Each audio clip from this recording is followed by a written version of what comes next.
Bonsoir à tous et bienvenue dans Politique Directe. Daniel Goa, bonsoir. Bonsoir. Rebonsoir, vous êtes le porte-parole du FLNKS. Nous allons revenir avec vous dans un instant sur la visite présidentielle du président Macron qui s'est déroulée il y a 8 jours exactement. Tout de suite, je vous propose de voir avec vous les questions d'actualité. Alors Daniel Goa, on commence avec la semaine écoulée, cette suspension des grèves des professionnels libéraux de santé et de la grève des cliniques à la veille de l'arrivée d'un médiateur, l'arrivée de l'ancien ministre Claude Évin. Pour vous, cette levée, on va dire, de la grève, ça signifie une fin ou bien ça peut repartir? Non, je pense que les grévistes attendent la suite. Donc pour désamorcer un peu le conflit, je pense qu'ils ont préféré attendre que les réponses arrivent. Mais en sachant que le médiateur qui arrive, il va faire un travail qui risque de durer un peu dans le temps et il faudra quand même trouver des solutions rapidement. Le problème de fond, Daniel Goa, semble-t-il, c'est la qualité des soins pour les Calédoniens. Est-ce qu'on peut transiger sur la qualité des soins? Ben non, parce que même au pire, ça peut entraîner on va dire, ça peut aller jusqu'au tribunal si dans le pire des cas ça se présentait, mais forcément la santé elle est importante et on ne peut pas tergiverser sur les moyens qu'il faut se donner. Selon vous, les solutions pour sortir de ces déficits chroniques des caisses de santé comme le RUAM, est-ce que vous avez des éléments de réponse là, sur ce problème de fond? Je n'ai pas vraiment des éléments de réponse précis, mais je pense que on a le problème du RUAM, il fait partie de l'ensemble des choses qu'on doit regarder et traiter. Et une économie qui répartit mieux les revenus et permettre aux populations de contribuer mieux. C'est-à-dire que si les nombres de salariés se réduisent, bien forcément on a des problèmes de financement puisque le nombre de malades continue toujours d'augmenter. Donc à un moment donné, il va falloir se prendre nos responsabilités et peut-être au-delà, comme le propose le gouvernement dans l'immédiat, c'est de regarder sur la fiscalité, comment on peut trouver sans aggraver, puisqu'on a déjà bien ponctionné. Fiscalité, c'est un mot qui fait peur. Oui, forcément. et même jusqu'aux travailleurs.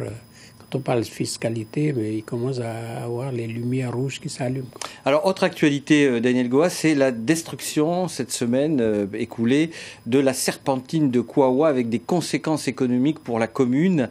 La 4e fois en 2 ans. Vous êtes ancien maire d'une commune, vous savez que l'outil économique est vital. Qu'est-ce que vous dites à ces exactions à répétition? Je veux d'abord exprimer mon soutien au maire de Kanala, le maire de Kouawa qui est le premier à supporter les conséquences de ces actes, évidemment après la SLN, mais puis aux populations qui sont impactées puisque la plupart y travaillent. Ensuite,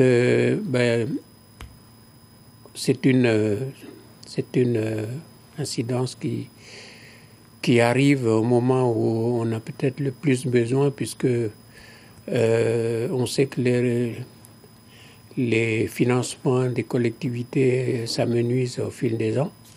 Et donc peut-être qu'on a besoin de plus de partenariats avec un acteur aussi déterminant dans le territoire comme la SLN. Et c'est un acte qui est dommageable et en même temps à la population et à la mairie et puis à la SLN. Daniel Goa, nous allons évoquer à présent le positionnement du FLNKS, mais tout d'abord revenir sur la visite du président Emmanuel Macron avec vos convictions.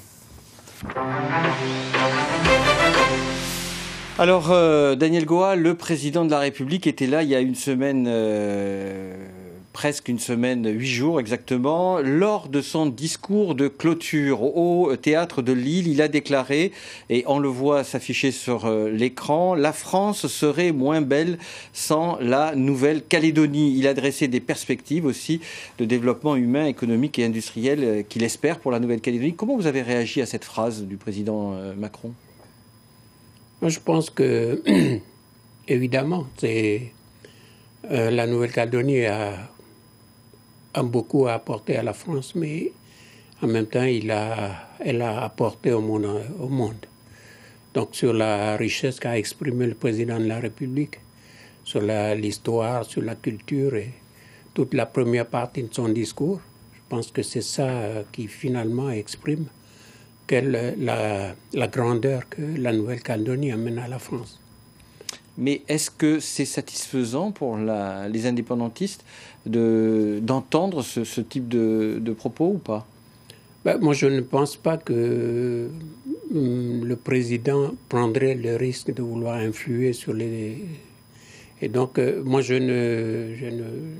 ne m'arrête qu'à ça, à ce que j'ai entendu, c'est-à-dire que la France serait moins belle sans la beauté de la Nouvelle-Calédonie. Je pense que comme les Antilles, comme la Réunion, on amène à la diversité culturelle de la France cette beauté.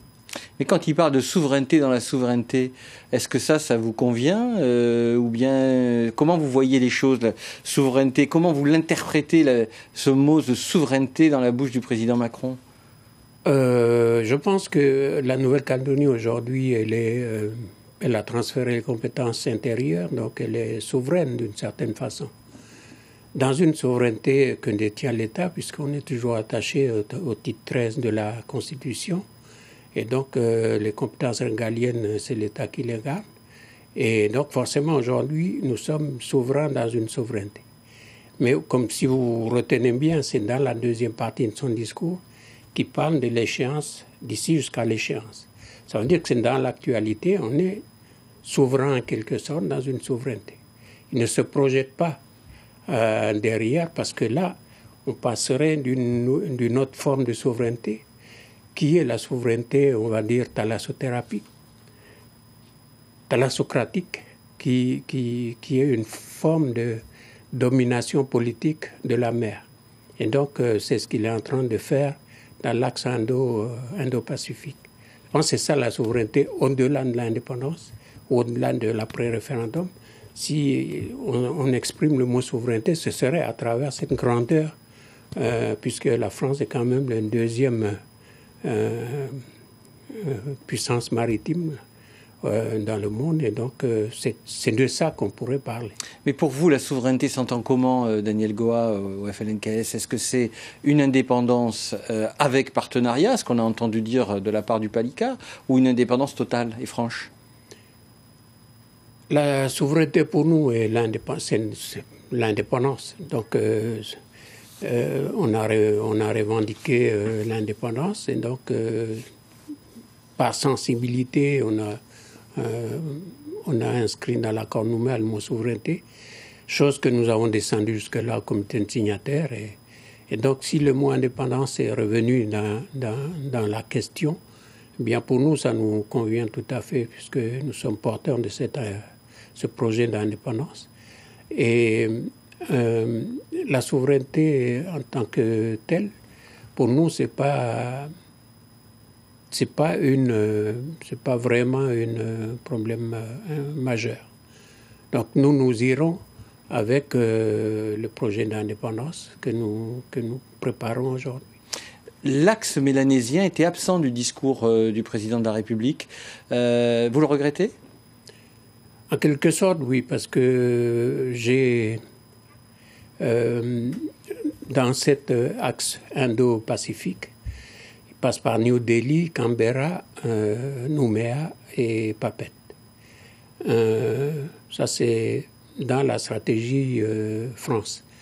Mais dans la stratégie proprement dite pacifique, la Nouvelle-Calédonie est bien placée stratégiquement sur les carrefours des routes commerciales, avec une Chine qui va s'intensifier sur le plan économique dans les années qui viennent, et ensuite les richesses terrestres comme maritimes du territoire, et tout ça, ça donne une puissance à la Nouvelle-Calédonie. La France, en tant que puissance thalassocratique, et la Nouvelle-Calédonie en tant que pays, à l'exemple de ce que disait le président, le modèle de développement, une puissance de développement économique dans ce monde mélanésien, pouvait influer sur les décisions de l'axe mélanésien. Et pourquoi cette nécessité, elle est due au fait que nous bordons ensemble le Pacifique et nous avons des intérêts communs. Et aujourd'hui, on voit qu'avec la Chine qui arrive sur la zone Pacifique, eh bien, chacun va à la pêche selon ses propres besoins, sans tenir compte des intérêts du pays mélanésien, des pays mélanésiens. Et donc, c'est là où moi, j'aurais souhaité que le président incite les pays mélanésiens, là, qu'ils ont reçu à la CPS, que cette occasion soit mise à profit pour discuter de cette éventualité. Alors, on revient sur les actes, on va dire, d'alliance des mémoires. La séquence d'Ouvéa, il a été attendu sur cette question-là. Comment est-ce que vous, avec le recul, vous repensez à ce moment d'Ouvéa où il a célébré à la fois les gendarmes et les victimes de la grotte? Sans oublier, bien sûr, Jean-Marie Tjibaou et Yewene. Oui. Bon, les deux, c'est pas conflictuel, on va dire. Mais non, je pense que, je l'ai dit d'ailleurs au président là-haut dans le repas du G10, dit que il est peut-être le président de son époque aujourd'hui. Quand on regarde comment il a traité le Brexit, comment il a approché l'Europe, c'est quelqu'un qui est capable d'allier les contradictions.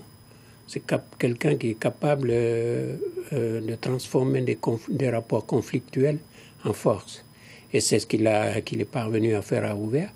Donc il est parti avec plus ou moins une forme de contestation qui est latente, qui s'est exprimée d'ailleurs, et il en est revenu avec quelque chose qui a beaucoup évolué dans les familles à Ouvéa. Une dernière chose, Daniel Goa, avant de se quitter. Vous avez, sans langue de bois, à 7 mois du référendum, le 21 avril dernier, à Saramea, lancé un appel au sein du FLNKS et vous avez finalement appelé à l'unité. Est-ce que vous avez été entendu depuis ? J'ai pas encore les indicateurs qui me permettent de l'affirmer, mais... Vous rejetiez les positionnements du Rhin, notamment. Vous parliez de discours pseudo-révolutionnaires, vous parlez de positions en décalage avec les aspirations du FLNKS. Vous avez eu des retours depuis ? Non, mais je pense que les mois qui viennent, on verra le discours, s'ils ont évolué ou pas. En attendant, le message, il reste valable. D'unité, mais aussi de responsabilité par rapport à la sortie. Et là, ça concerne tous les Calédoniens et non pas seulement les partis indépendantistes. Donc je pense que c'est un message qui est appliqué à tout le monde et que ça reste valable encore aujourd'hui. Merci Daniel Goa pour avoir répondu à notre invitation ce soir. Merci. Politique Directe, c'est fini. L'information reprend dès demain à 6h en radio avec Madianou Kouon. L'invité de la matinale radio de Thierry Belmont sera Patrice Gauthier, le président de la Fédération des professionnels libéraux de santé. En télé dès 19h, vous retrouverez Thérèse Waya. D'ici là, belle soirée à vous sur la première, évidemment.